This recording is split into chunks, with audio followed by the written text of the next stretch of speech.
মহাবিদ্রোহী ক্রান্ত আমি সেই দিন হব শান্ত, যদি উৎপৃত ক্রন্দ মোড়ল আকাশে বাতাসে ধনিবে না। প্রিয় উপস্থিতি,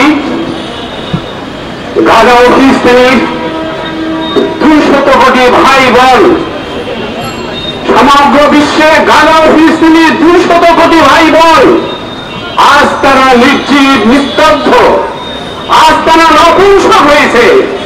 যদি তাদের মধ্যে সেই সহ্য বীর্য শক্তি থাকত, তাহলে ইসরায়েলের মতো একটি দেশকে পৃথিবীর মানচিত্র থেকে মুছে দিতে পারত। কিন্তু কেন পারছে না? না পারার কারণ একটি দুইটি।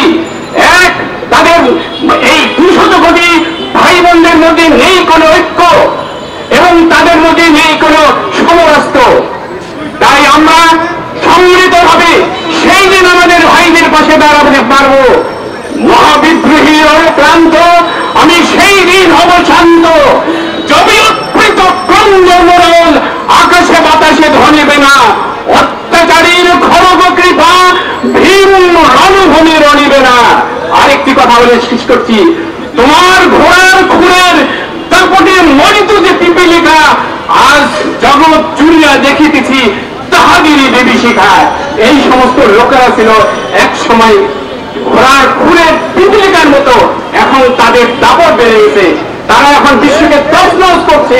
এর কারণ শুধু দুইটি, একটি আমাদের ঐক্যবদ্ধতা নেই, আর দ্বিতীয়ত আমাদের সমরাস্ত্র নেই।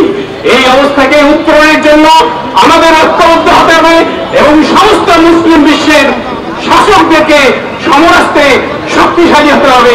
এ কথা বলে আমি আমার বক্তব্য এখানে শেষ করছি।